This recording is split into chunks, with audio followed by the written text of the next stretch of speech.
नमस्कार दर्शक बंधु शुभ सकाळ पुणी थे गोटे नुआ भिडियो आपको स्वागत मुझे आनी आपंपाई बर्तमान किसी बछा बछा गुरुत्वपूर्ण खबर जमीक 6 दिनिया विदेश गस्तर गले राष्ट्रपति द्रौपदी मुर्मू मेडिकल स्टोर आउ मिलिबो नाही काश और ज्वर मेडिसिन सुप्रीमकोर्ट रे पहुंचला ओडिशार ट्रेन दुर्घटना रेलमंत्री बड़ घोषणा ट्रेन ट्राजेडीर सीबीआई तदंत सुपारिश। तो चलतु यह सब खबर गुड़िक संपूर्ण भाव नजर पकाइबा ता पूर्व चैनल टी नुआ आसते चैनल टी सब्सक्राइब करी पाखरे थिबा बेल आइकन को ऑन करी ऑल रे क्लिक करंतु जाफल आम आणुवा गुरुत्वपूर्ण खबर गुड़िक आपण सर्वप्रथमे पाई परिबे। नंबर 1 मेडिकल स्टोर आउ मिलिबो नाही काश और ज्वर मेडिसिन सरकार तरफरु एबे 14टी साधारण औषध उपरे प्रतिबंधक लगा जाइछि विशेषकर निमेसुलाइड पारासिटामल एवं क्लोफेनिरामाइन मालेट एवं कोडिन सिरप समेत 14टी एफडीसी औषध उपरे सरकार प्रतिबंधक लगाइछन्ति। सरकार को युक्ति हेउछि कि एहिभଳି औषधर कोनोसी डाक्तरी यथार्थता नाही एवं एहा लोकंक स्वास्थ्य पई विपदपूर्ण होई पारे। एनै केंद्र स्वास्थ्य मंत्रालय तरफरु शुक्रवार दिन एक विज्ञप्ति जारी करी ए फिक्स डोज कॉम्बिनेशन औषध उपरे प्रतिबंधक लगा जाइछि। स्वास्थ्य मंत्रालय तरफरु कहा जाइछि जे ए फिक्स डोज मिश्रणर कोनोसी डाक्तरी यथार्थता नाही एवं एहा मनुष्यर स्वास्थ्य पई विपद आनी पारे। नंबर 2 रेल मंत्री बड़ घोषणा ट्रेन ट्राजेडीर सीबीआई तदंत सुपारिश। बालेश्वर जिला बाहानगारे भयंकर ट्रेन दुर्घटना पर रेलमंत्री अश्विनी वैष्णव बड़ घोषणा करिसेंति। दुर्घटनार कारण खोजिबा रेलवे बोर्ड पक्षरु सीबीआई तदंत पई सुपारिश करा जायछि। केउ परिस्थिति रे एई घटना घटिला केउ माने दायी ताहार पुंखानुपुंखन तदंत हेबो बोली रविवार संध्यारे कहिसेंति केंद्र रेल मंत्री। सेहीपरि ट्रेन दुर्घटना परे बालेश्वर भद्रक सरर बंधुंक समेत रेलबाई और जिला प्रशासन मिसी उद्धार कार्य करिथिबा से कहिसेंति। रेस्क्यू सहित मरामती काम मध्य समांतरल भाव में चली 40 घंटारू अधिक समय धरी अक्लांत परिश्रम पर बालेश्वर बाहानगारे गोटे रूट मरामती संपूर्ण होइछि। डाउनमेन लाइन पूरा फिट होइथिबा बेले रेलमंत्री अश्विनी सूचना दैछन्ति एही रूट रे एबे ट्रेन चलाचल करि परिबो। नंबर 3 6 दिनिया विदेश गस्तर गले राष्ट्रपति द्रौपदी मुर्मू। राष्ट्रपति द्रौपदी मुर्मू सूरीनाम गस्तरे जाइछन्ति। राष्ट्रपति चलित मास 4 रु 9 तारिख पर्यंत सूरीनाम एवं सर्बिया गस्त करिवे। तांको गस्तर प्रथम पर्यायर श्रीमती मुर्मू जून 4 रु 6 तारिख पर्यंत सूरीनाम गस्तरे रहिबे। सूरीनाम गणतंत्रर राष्ट्रपति चंद्रिका पर्षद संटकी निमंत्रण क्रमे से ही गस्त करिसेंति। एही परिदर्शन ऐतिहासिक महत्व ग्रहण करिछि कारण जून 5 तारिख दिन सूरीनाम रे भारतीयों आगमनर 150तम वार्षिक उत्सव रे श्रीमती मुर्मू मुख्य अतिथि भाव में जोग देवे।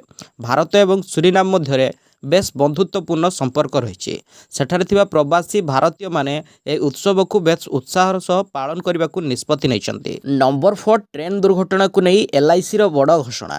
शुक्रवार दिन बालेश्वर एक भयंकर ट्रेन दुर्घटना घटी।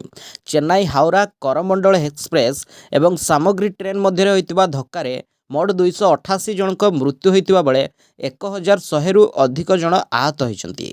आहत और गुरुतर आहत माने डाक्तरखाना रे चिकित्सित होउछन्ति। एही समय ओडिशा ट्रेन दुर्घटना रे पीड़ितंक पई एलआईसी रिलीफ घोषणा करिसे। बालेश्वर ट्रेन दुर्घटनार शिकार होइतिबा लोकंक दाबी समाधान प्रक्रिया लगी जातीय बीमा कंपनी एलआईसी शनिवार दिन अनेक छाड़ घोषणा करिछि। शुक्रवार दिन ओडिशार बालेश्वर घटितिबा ट्रेन दुर्घटना रे आमे गभीर दुखित बोली एलआईसी अध्यक्ष सिद्धार्थ महांती एक विवृत्ति रे कहिसंति।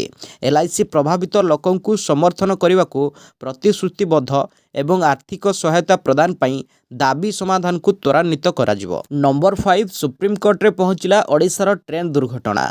ओडिशार बालेश्वर रे होइतिबा भयंकर ट्रेन दुर्घटना मामला एबे सुप्रीमकोर्ट रे पहुंची। ओडिशा इतिहास सबुठारु बड़ रेल दुर्घटनार तदंत विशेषज्ञ कमिटी द्वारा करने गोटे जनस्वार्थ मामला बा पीआईएल सुप्रीमकोर्ट रे दाखल करा जायछि। तदंत पई गठन हेबाकु थिबा विशेषज्ञ कमिटीर नेतृत्व सुप्रीमकोर्टर अवसरप्राप्त विचारपति नियंतु बोली पीआईएल रे निवेदन करा जायछि। 2 यात्रीवाही ट्रेन और गोटे मालवाही ट्रेन मध्य शुक्रवार होइतिबा भयंकर धक्कारे 275 जनक मृत्यु होइछि। एथिरे 1000 रु अधिक लोक आहत होइछन्ति। एहाकु नै पूरा देश स्तब्ध हो जाइतिबा बेले एबे सुप्रीमकोर्ट रे घटनार तदंत पई पीआईएल दाखल करिछि। नंबर 6 भुवनेश्वर आसुछि 160 मृतदेह। परिचय नथिबा मृतकंक डीएनए संग्रह हेबो। ବାଲେଶ୍ୱର ବାହାନଗାଠାରେ ହୋଇଥିବା ଦୁର୍ଘଟଣାଗ୍ରସ୍ତ ଟ୍ରେନ୍ର ଶେଷ ବଗିରେ ଉଦ୍ଧାର କାର୍ଯ୍ୟ ଜାରି ରହିଛି। ତହିଁରୁ 17ଟି ଶବ ଉଦ୍ଧାର ହୋଇଛି। ତେବେ ଆସନ୍ତାକାଲି 160ରୁ ଅଧିକ ମୃତଦେହ ଭୁବନେଶ୍ୱରକୁ ଅଣାଯିବ ବୋଲି ସୂଚନା ଦେଇଛନ୍ତି ରାଜ୍ୟ ମୁଖ୍ୟ ସଚିବ ପ୍ରଦୀପ ଜେନା। ବାଲେଶ୍ୱରରେ ଶବ ରଖିବା ପାଇଁ ସ୍ଥାନ ଅଭାବ ପରିପ୍ରେକ୍ଷୀରେ ଏହିଭଳି ନିଷ୍ପତ୍ତି ନିଆଯାଇଛି। ଶ୍ରୀ ଜେନା କହିଛନ୍ତି ଯେ ମୃତକଙ୍କୁ ଚିହ୍ନଟ କରିବା ଉପରେ ସରକାର ଗୁରୁତ୍ୱ ଦେଉଛନ୍ତି। ଯେଉଁ ପର୍ଯ୍ୟନ୍ତ ସମ୍ପୃକ୍ତ ପରିବାର ମୃତ ଶରୀରକୁ ଚିହ୍ନଟ କରିନାହିଁ ସେ ପର୍ଯ୍ୟନ୍ତ ଏମ୍ସ ସମେତ ରାଜଧାନୀର ବିଭିନ୍ନ ସରକାରୀ ଓ ବେସରକାରୀ ଶବଗୃହରେ ମୃତଦେହକୁ ରଖାଯିବ। ଶବ ବ୍ୟବଚ୍ଛେଦ ପରେ ପରିବାର ଲୋକଙ୍କୁ ହସ୍ତାନ୍ତର କରାଯିବ। ଯେଉଁମାନଙ୍କର ପରିଚୟ ମିଳିବ ନାହିଁ ତାଙ୍କର 48 ଘଣ୍ଟା ପରେ ନିୟମ ଅନୁଯାୟୀ ଶବ ସତ୍କାର କରାଯିବ। ମୃତ ଶରୀରକୁ ଘରକୁ ନେବା ପାଇଁ ସମସ୍ତ ଖର୍ଚ୍ଚ ସରକାର ବହନ କରିବେ। ନମ୍ବର 7 ବାହାନଗା ରେଳ ଦୁର୍ଘଟଣା ଭୁବନେଶ୍ୱର ପହଞ୍ଚିଲା 160 ମୃତଦେହ। ବିଏମ୍ସି ଜାରି କଲା ହେଲ୍ପଲାଇନ୍ ନମ୍ବର। ବାଲେଶ୍ୱର ଜିଲ୍ଲା ବାହାନଗାରେ ଶୁକ୍ରବାର ସନ୍ଧ୍ୟା ପ୍ରାୟ 7ଟା ପାଖାପାଖି କରମଣ୍ଡଳ ଏକ୍ସପ୍ରେସ୍ ଦୁର୍ଘଟଣାରେ ମୃତକଙ୍କ ସଂଖ୍ୟା ବଢ଼ିବାରେ ଲାଗିଛି।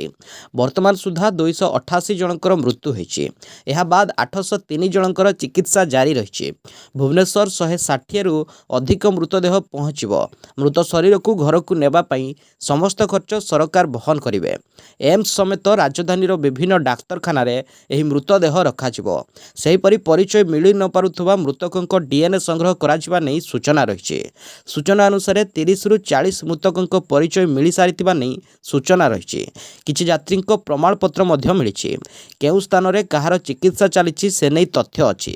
ସମସ୍ତ ଯାତ୍ରୀଙ୍କ ତଥ୍ୟ ସଂଗ୍ରହ ବଡ଼ ଚ୍ୟାଲେଞ୍ଜ ପାଲଟିଛି ବୋଲି ମୁଖ୍ୟ ଶାସନ ସଚିବ କହିଛନ୍ତି। ନମ୍ବର 8 WTC ଫାଇନାଲ ପୂର୍ବରୁ ଅଷ୍ଟ୍ରେଲିଆକୁ ଶକ୍ତ ଝଟକା। ବାଦ୍ ପଡ଼ିଲେ ଜସ୍ ହାଜେଲଉଡ୍। ବିଶ୍ୱ ଟେଷ୍ଟ ଚାମ୍ପିଅନସିପ୍ ଫାଇନାଲ ପୂର୍ବରୁ ଅଷ୍ଟ୍ରେଲିଆକୁ ଶକ୍ତ ଝଟକା ଲାଗିଛି। ଫାଇନାଲରୁ ବାଦ୍ ପଡ଼ିଲେ star bowler Josh Hazlewood. Bharat ବିପକ୍ଷରେ ଜୁନ୍ 7 ତାରିଖରୁ ଖେଳାଯିବାକୁ ଥିବା ଫାଇନାଲ ମ୍ୟାଚ୍ ପୂର୍ବରୁ ଆହତ କାରଣରୁ ବାଦ୍ ପଡ଼ିଛନ୍ତି ହାଜେଲଉଡ୍। ସେ ଇଣ୍ଡିଆନ୍ ପ୍ରିମିୟର ଲିଗ୍ ବେଳେ ଆହତ ହୋଇଥିଲେ ଏବଂ ଟୁର୍ଣ୍ଣାମେଣ୍ଟରୁ ବାଦ୍ ପଡ଼ିଥିଲେ। ଜସ୍ ହାଜେଲଉଡ୍ଙ୍କ ବଦଳ ଖେଳାଳି ଭାବେ ଅଲରାଉଣ୍ଡର ମିଚେଲ୍ ନସେରଙ୍କୁ ଦଳରେ ସାମିଲ କରାଯାଇଛି। ନମ୍ବର 9 ଭାରତୀୟ ରେଳ ବିଭାଗରେ ବମ୍ପର ନିଯୁକ୍ତି। ଭାରତୀୟ ରେଳ ବିଭାଗ ଦେଉଛି ରୋଜଗାରର ଏକ ବିରାଟ ସୁଯୋଗ। ମାସକୁ ପ୍ରାୟ 80,000 ଟଙ୍କା ରୋଜଗାର କରିବା ପାଇଁ ବାଟ ଦେଖାଉଛି ଇଣ୍ଡିଆନ୍ ରେଲୱେ। ଦେଶରେ ବେକାରୀ ସମସ୍ୟା ଦୂର କରିବା ପାଇଁ ରେଳ ବିଭାଗର ଏହି ଯୋଜନା ବଡ଼ ଭୂମିକା ତୁଲାଇପାରେ। ତେବେ ନୂଆ ବ୍ୟବସାୟ ଆରମ୍ଭ କରିବାକୁ ଇଚ୍ଛା କରୁଥିବା ବ୍ୟକ୍ତିମାନଙ୍କ ପାଇଁ ଏହା ଏକ ବଡ଼ ସୁଯୋଗ ହେବ ବୋଲି ଆଶା କରାଯାଉଛି। ଏହି ବିଜନେସ୍ କରିବା ପାଇଁ କେବଳ ଭାରତୀୟ ରେଲୱେ କାଟରିଂ ଏବଂ ଟୁରିଜିମ୍ କର୍ପୋରେସନ ୱେବସାଇଟ୍ରେ ଜଣେ ଏଜେଣ୍ଟ ହେବାକୁ ପଡ଼ିବ। Indian railway catering and tourism corporation IRCTC ରେଲୱେର ଏକ ଅନ୍ୟତମ ସେବା। ଏହାଦ୍ୱାରା ଟ୍ରେନ୍ ଟିକେଟ୍ ବୁକିଂ ସହିତ ଅନ୍ୟ ସେବା ମିଳିପାରିବ। ବର୍ତ୍ତମାନ ଏହି IRCTC ସାହାଯ୍ୟରେ ପ୍ରତି ମାସ ଘରେ ବସି ହଜାର ହଜାର ଟଙ୍କା ରୋଜଗାର କରିବାର ସୁବର୍ଣ୍ଣ ସୁଯୋଗ ରହିଛି। ନମ୍ବର 10 ମୁଖ୍ୟମନ୍ତ୍ରୀଙ୍କ ସହାୟତା ଘୋଷଣା। ବାହାନଗାରେ କରମଣ୍ଡଳ ଏକ୍ସପ୍ରେସ୍ ଦୁର୍ଘଟଣାରେ ମୃତାହତଙ୍କ ପାଇଁ ସହାୟତା ରାଶି ଘୋଷଣା କଲେ ମୁଖ୍ୟମନ୍ତ୍ରୀ ନବୀନ ପଟ୍ଟନାୟକ। ମୃତକଙ୍କ ପାଇଁ କ୍ଷତିପୂରଣ ଘୋଷଣା କଲେ ମୁଖ୍ୟମନ୍ତ୍ରୀ। ମୃତକଙ୍କ ପରିବାରକୁ ମିଳିବ 5 ଲକ୍ଷ ଟଙ୍କାର କ୍ଷତିପୂରଣ। ସେହିପରି ଗୁରୁତର ଆହତଙ୍କ ପାଇଁ 1 ଲକ୍ଷ ଟଙ୍କା କ୍ଷତିପୂରଣ ଘୋଷଣା କରିଛନ୍ତି।